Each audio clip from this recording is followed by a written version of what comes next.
আজকের ক্লাসে আমরা শিখব হচ্ছে প্রচুরক। এটা হচ্ছে অনার্স প্রথম বর্ষের মৌলিক পরিসংখ্যানের তৃতীয় অধ্যায়। প্রচুরকও খুবই গুরুত্বপূর্ণ একটা টপিক। এর আগের ভিডিওগুলোতে আমরা শিখেছিলাম গাণিতিক গড় নির্ণয়, সংক্ষিপ্ত পদ্ধতিতে গাণিতিক গড়, তারপর হচ্ছে মধ্যমা নির্ণয়, মধ্যমার কয়েকটি স্টেজ আছে সেটাও আমরা শিখলাম। এখন হচ্ছে আমরা প্রচুরক শিখব। প্রচুরক খুবই ইজি, একদম সহজ একটা টপিক, খুবই সিম্পল। এখন আমার এই একটা গণসংখ্যা নির্বেশনের সারণী দেওয়া আছে, শ্রেণী দেওয়া আছে, গণসংখ্যা দেওয়া আছে। এখন দেখতে হবে শ্রেণীগুলা অবিচ্ছিন্ন কিনা। তাহলে 30 থেকে 40, 40 থেকে 50, তাহলে 40-40 মিল আছে, তার মানে এগুলো হচ্ছে আমার অবিচ্ছিন্ন। ঠিক আছে, এখন প্রচুরক বের করতে হবে। প্রচুরকের সূত্র হচ্ছে, প্রচুরককে প্রকাশ করা হয় এম নট দ্বারা। এম নট সমান সমান এল প্লাস F1 ভাগ F1 plus F2 into H. L plus F1 plus F2 into H, এ হচ্ছে আমার প্রচুরকের সূত্র। তাহলে প্রচুরক মানে হচ্ছে গণসংখ্যার মান সবচেয়ে বড় আছে কোন ঘরে। তাহলে এখানে সবচেয়ে বড় মানটা কত? এখানে সবচেয়ে বড় মান হচ্ছে 18। 18 ছাড়া কি বাকি কোনো মান বড় আছে এখানে? নাই। তাহলে 18 হচ্ছে আমার সবচেয়ে বড় সংখ্যা। তাহলে 18 কোন শ্রেণীতে আছে? 50 থেকে 60। 18 কোন শ্রেণীতে? 50 থেকে 60 শ্রেণীতে। অর্থাৎ এই 50 থেকে 60 শ্রেণী হচ্ছে প্রচুরক শ্রেণী। ঠিক আছে, এখন প্রচুরকের সূত্র দিয়ে মানটা বের করতে হলে আমার এল এর মান লাগবে।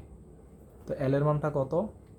ওই যে আমি প্রচুরক শ্রেণীটা পাইলাম 50 থেকে 60, এটার নিম্ন যে সীমাটা আছে, প্রথম মানটা 50, ওইটা হবে এল এর মান। ওইটা হবে কার মান? এল এর মান। তারপরে এই যে F1 হবে এই যে গণসংখ্যা সর্বাধিক যে 18, 18-র আগের সংখ্যা কত? 18-র আগের সংখ্যা 6। তাহলে 18 থেকে 6 বিয়োগ করলে যা আসবে ওইটাই হচ্ছে F1 এর মান। তাহলে F1 হবে 18 থেকে 6 বিয়োগ, তাহলে 18 থেকে 6 বিয়োগ করলে কত আসবে? 12। তারপর হচ্ছে F2 হচ্ছে 18-র পরের যে সংখ্যাটা, 18-র পরের সংখ্যার সাথে বিয়োগ করতে হবে। তাহলে F1 বের করতে হবে, 18 থেকে আগের সংখ্যা বিয়োগ করতে হবে। আর F2 বের করার নিয়ম হচ্ছে 18 থেকে 10 বিয়োগ করতে হবে। তাহলে 18 থেকে 6 বিয়োগ করলে 12 আসবে, যা F1 এর মান। 18 থেকে 10 বিয়োগ করলে 8 আসবে, যা F2 এর মান। ক্লিয়ার? এবার এস হচ্ছে শ্রেণী ব্যবধান, 30 থেকে 40, 10 ব্যবধান, এইচ এর মান 10ই হবে। এবার আমি এল এর মান বসাই 50,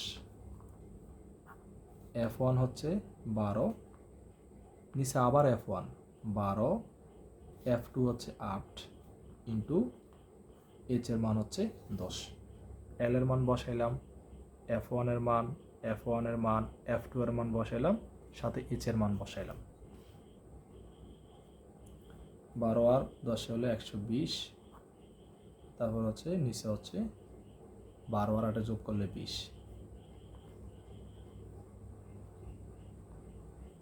12কে 2 দ্বারা ভাগ করলে হচ্ছে 6, এই 6-এর সাথে যদি 50 যোগ করি তাহলে হচ্ছে 56।